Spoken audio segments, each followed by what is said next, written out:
Finally! I've been out here forever. Felt like forever.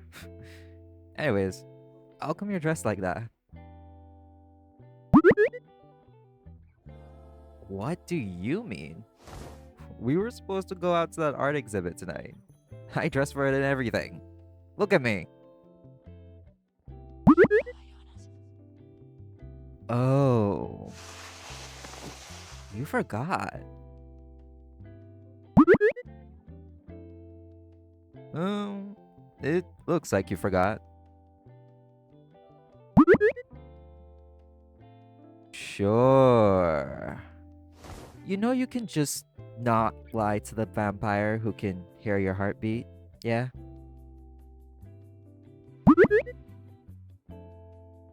Hey, it's okay. You will forget things sometimes. And by the looks of it, you seem to have a good reason for forgetting. You good?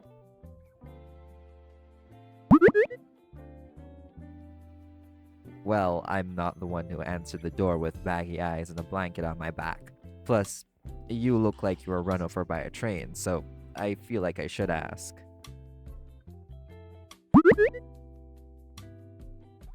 Oh shit. Work did this to you? Huh. It's been a while since I had a job like yours, but I don't remember them ever doing this to me.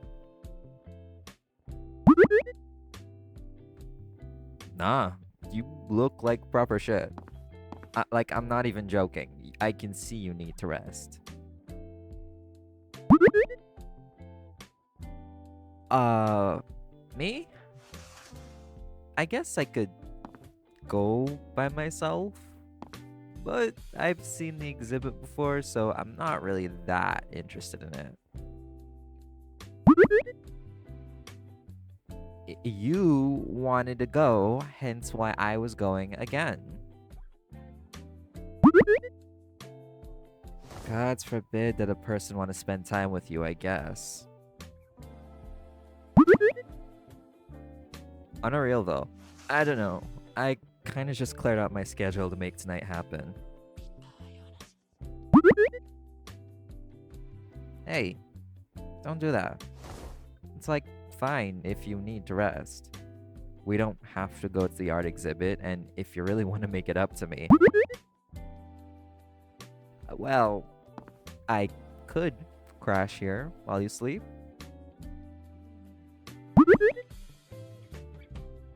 Yeah, I don't mind. Like I said, the aim was to spend time with you. I'm not going to literally just stand there and watch you sleep. I'm probably gonna like pop on your TV and see what's going on. Maybe even steal your snacks.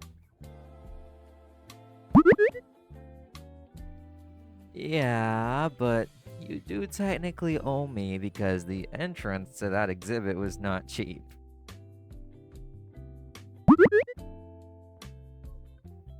Hey, I am decades old and have amassed a decent fortune, but I'm not that rich. Half my money goes back to my dynasty anyways, and the other half is spent making shit happen.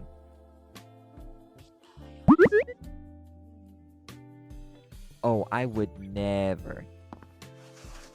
I would, however, tell you that I do want snacks that you have, and you should so let me in to have them. Sick. Have I told you how roomy your place is? Very quaint.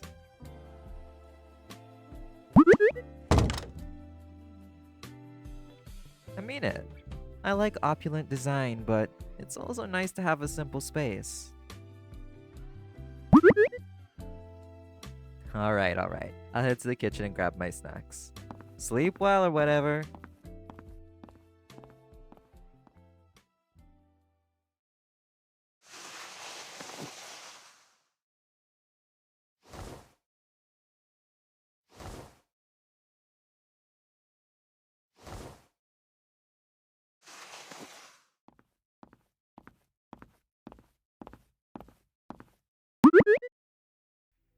Yo, something up?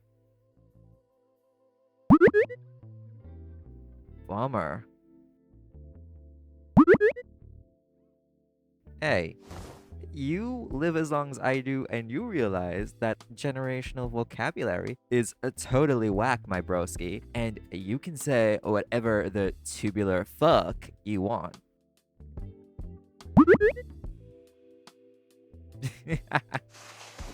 Ignoring that. Back to your point. Why are you having trouble sleeping? I do remind you that I am a vampire, and sleep is not a necessary thing for me to need, so it's become a very foreign concept to me. And I was more prone to sleep when I was alive, so I think I do not, in fact, know what you're talking about. That wasn't code to pretend you got this. Just explain it to me. Okay. I can see how that works. Any way that I can help? I'm aware of what I don't have to do. I'm asking if I can help you though. So, I'd like an answer to that. I can actually sit with you in bed and keep you company. But again, the whole being dead thing means that I can't really sleep in the same way you do, and it would not be a very comforting experience. Vampiric sleep is different from human sleep. Your body goes into an automatic rest. My body shuts down to the point of acting like a limp doll. Almost the same thing with necromancers, but they have it different.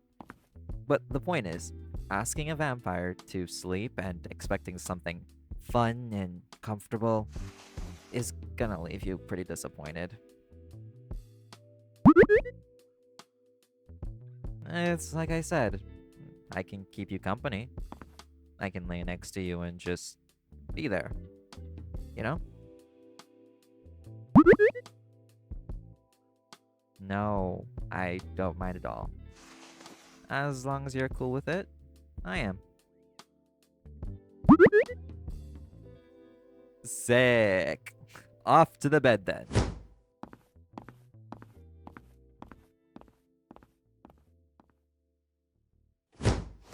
Alright. Hop in the bed and let's get started. Well, to get settled and ready for sleep, you actually need to do something for me. Close, actually. You have to stop talking, though. Well, if you spend all your time talking, then you're not going to want to sleep, and that goes against the goal, so I fear that this is where you're gonna have to give the words a rest.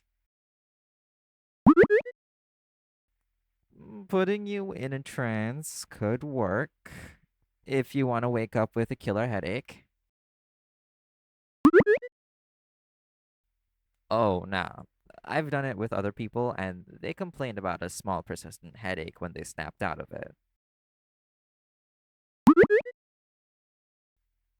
Wrongzo. Hypnosis and trancing are not the same thing. Hypnosis triggers your subconscious mind to perform an act while your conscious mind takes a backseat. Trancing just makes your conscious mind hone in on a particular thought till it becomes your one desire. When I trance people, they're still awake, and doing that while suggesting you sleep is only going to force your body to act like it's asleep. And that's going to make you feel like shit later. Yeah, no cheat codes with vampirism, I fear. That is a good question. I will be guiding you through sleep, and for extra effectiveness, I'm gonna explain the intricacies of the exhibits I saw. That is hardly spiteful. Now, get comfy and quiet. Alright? Awesome. Now, close your eyes and just listen. Let's start this off by grounding yourself. Don't move, but focus your attention onto your sense of touch. Feel the bed beneath you, how your body weight sinks into the mattress, how your sheets feel against your skin, the surrounding air hitting your body, and the feeling of the pillow against your head. Allow yourself to feel all of that.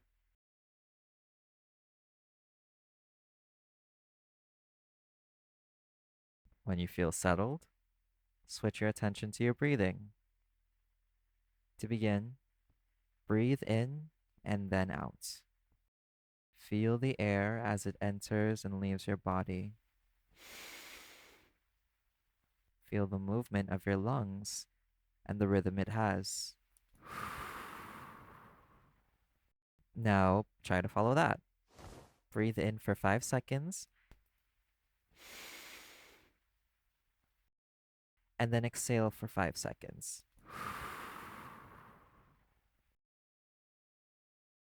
To settle into that pattern, inhale and exhale for a bit like this and follow along with it.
Keep that going.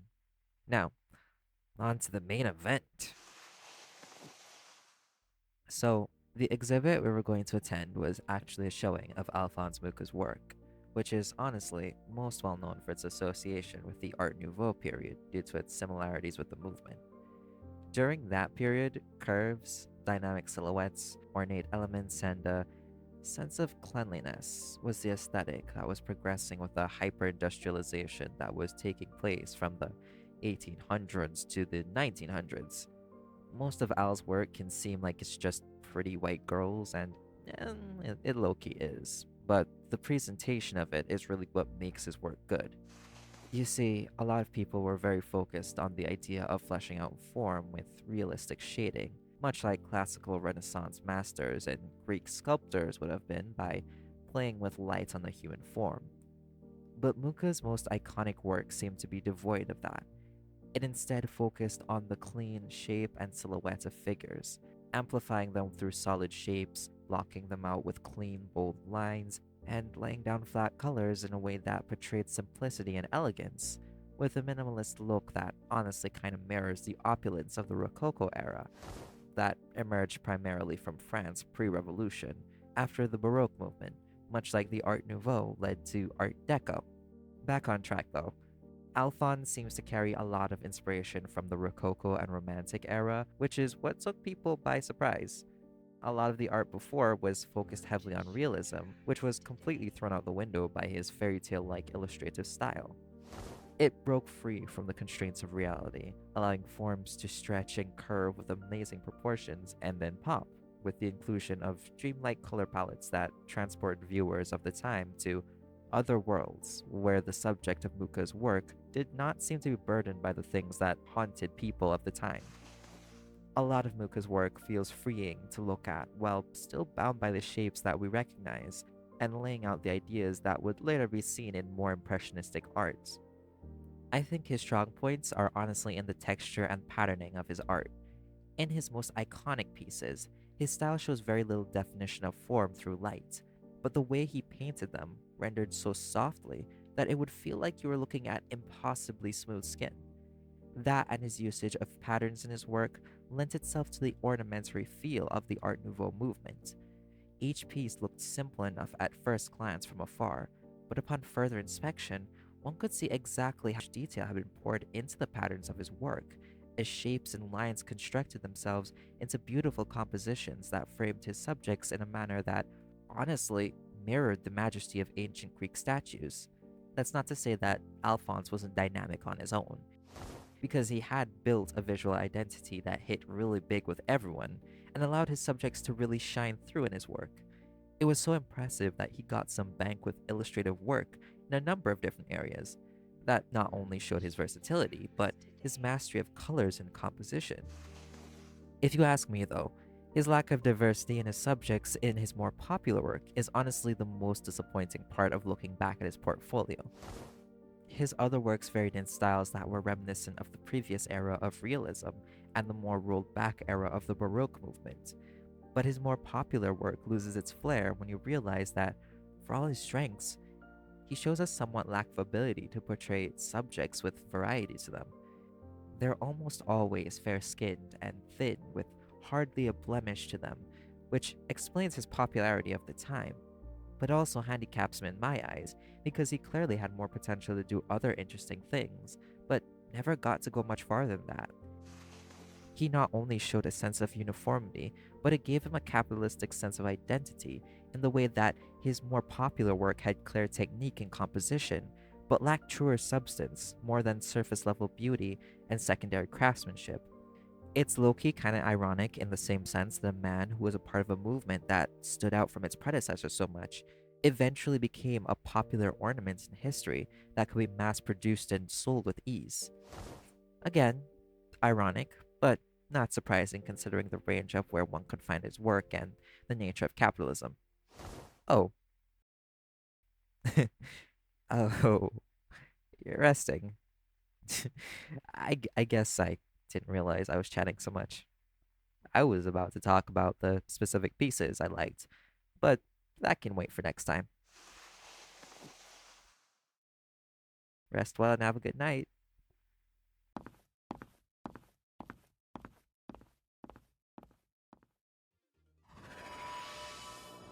Hi, I'm Mr. Laveau, and I have a Patreon. If you want to support the channel, then you can check me out at patreon.com/Mr. Laveau. From there, you'll get perks such as patron-decided SFW and NSFW art, NSFW audios, updates of Nexus novellas, and you'll even get your name at the end of videos under the appropriate tiers. This is all, and I hope you have a good day, stay hydrated, and make sure to take care of yourself.